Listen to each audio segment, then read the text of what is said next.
Hello mommies and popsies! Welcome to my YouTube channel. Sorry po kasi po 3 weeks po yata na hindi ako nakapag-vlog ng ganun katagal kasi po nagkanda sunod-sunod po yung pagkakasakit po ng mga anak ko. So, nagkaroon po kasi sila ng ubo at sipon, tapos nilagnat din. Yung isang anak ko rin po na confined din po.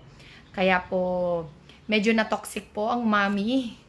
So, sa ngayon po, medyo okay na po sila. Kaya po, makakapag-vlog po ako ulit. So, Ikaw! Nakita mo ang mama ko?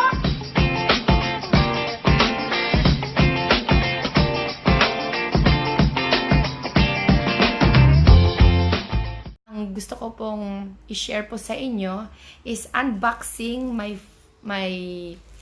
yung gagamitin ko po na pag-vlog. Ito po yung, nabuksan ko na po siya. And actually, matagal na pong na-deliver dito sa bahay.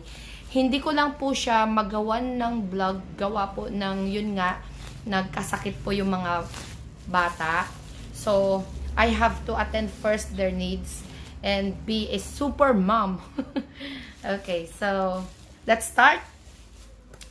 First, I've ordered this one sa Shopee. Meron kasing nakasulat doon. Nagsa-search kasi ako kung ano pa yung mga basic na kakailanganin para magkaroon ng to put up yung startup for vlogging. Since I've been using my Samsung Note 8 and nakita ko na in need po talaga yung microphone kasi sometimes kung gusto ko pong mag-vlog outside, if ever na mag-vlog man po ako outside, I will be needing it para mas marinig po ninyo kung ano po yung mga gusto ko pong i-share. So, for now, ito po, complete na po siya. Ang title, ang nabili ko po doon sa sa Shopee yata, I think it was Shopee, yung Ulanzi. Sabi, nakasulat doon is Ulanzi, parang, kasi naitapon ko na po yung supot. Ulanzi, yung brand name, sabi, this is yung complete setup for vlogger, yung mga beginner. So, since I'm a beginner also, gusto ko rin pong i-share. It's medyo pricey siya, pero kung talagang love natin ang ating mga ginagawa, syempre kailangan din nating maglabas. So, ito po yung isa sa mga magaganda na feeling ko. Maganda ang review, yung Boya Universal Cardioid Microphone. Ito yung mga kadalasang nakikita po natin sa mga beginner vlogger na katulad ko po. So, ang component po niya, meron po siya, okay. So, ganito po ang itsura niya. Nakabox pa siya. So, meron itong, hindi ko alam anong tawag dito, holder. Yeah, this is the holder ng microphone.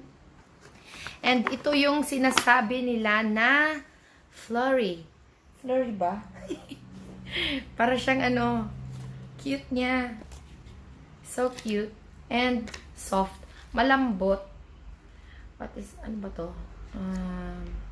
Ano bang tawag dito? Furry windshield. Yan. So, ito po yung tinatawag na furry windshield. Asan yung microphone? Okay. Naka-insert na pala siya. Ito siya. Wait lang. Tanggalin ko. Ito pala yung microphone. Nakatago. Okay. So, ito po yung mini microphone ng BYMM1. This is how it looks like. And ito yung furry windshield. Ito yung sinasabi nila na nag-a-absorb somehow ng, wait guys. So, hi there again. Ito yung tinatawag nila yata na, yung parang buntot ng para hindi kung mahangin man, maano niya, hindi maganda yung pagkakakopy ng sounds. So, ganito siya. Nakapasok na siya dito. May rubber siya sa gilid.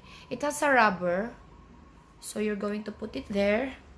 And then, ito yung magiging holder. Yan. Holder. And then, it also has a plug. May dalawang outlet.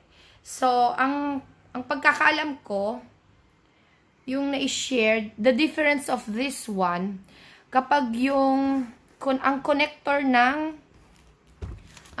ng cellphone, sa cellphone, kung i-connect mo itong microphone to the cellphone, yung mayroong tatlong guhit. Ito, tatlong guhit sa jack. Yan, yung plug niya. 1, 2, 3. Ito yon.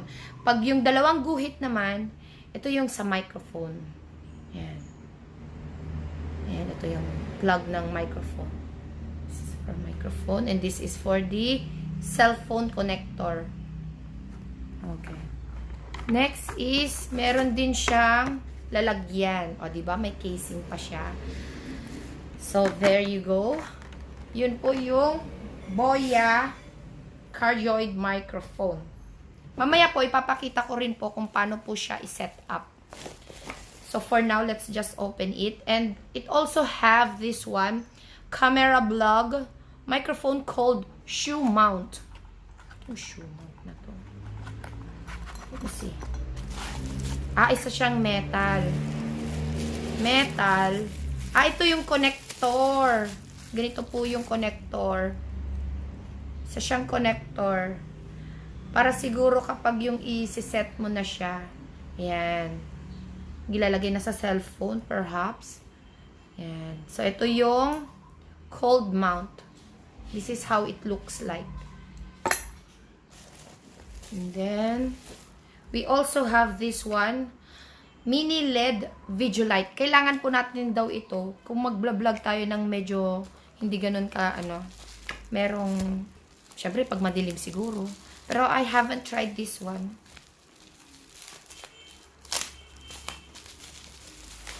Okay, so ganito po ang itsura niya.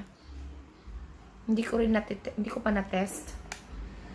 So, ito yung at the back. You need to put a battery AA. Okay. Kailangan ng battery pa pala. So, ganito siguro siya. This one. Ito yung nakikita ko na ginagawa ng kadalasan mga vlogger. Since itong mount na ito, meron ng parang pagsusuksukan. Paglalagyan na ng Let's try. Okay. So, ganun po pala siya. Okay, ganito siya. And then, dito ilalagay yung sa may, mamaya, papakita ko po. And then, next, we also have this one. Ulanzi phonography. What is this? Ano ba to? Okay. Ito po siya. Holder. I think this is the holder. I'm using Gorilla Pad for now. Hindi ko siya pero pipicturean ko na lang. So, para mas matibay ito compared dun sa Gorilla Pad. Yung holder ng Gorilla Pad na naka-include. Kasi maano siya, makapal. Maano siya. And then, it has a rubber sa taas and sa baba para makita siguro. Para maprotektahan din yung cellphone. And then, how was this? Okay. So, ito po, nire-release po yung knob para kung sa mga cellphone na adjustable. So, it is adjustable. Can we do dito? Kasya ba to? Kasya ba to?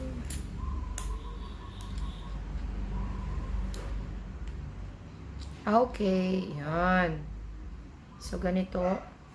Ayan siya. Holder. Yan, this is a CP holder. Maganda, makapal. And heavy. Next, we also have, it has a freebie. Ito yung freebie niya. Mini tripod. Ang liit nga. Mini. Ito siya kaliit. Mini nga. Diba? One size of palm. Oh, cute. So, para sa mga wala lang. Ayan. O, diba? Very handy. And I guess I can use this one pag nasa school ako. Kung mag-vlog or magwa-watch ng movie while waiting for my kids. And ito, Walmart. This is the, and then, ito, for example, ito gagamitin natin. We're going to use this one for example.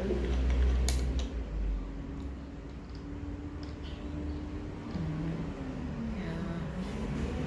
Tapos, ito, how was this? Ito, ganito siya. Set up natin.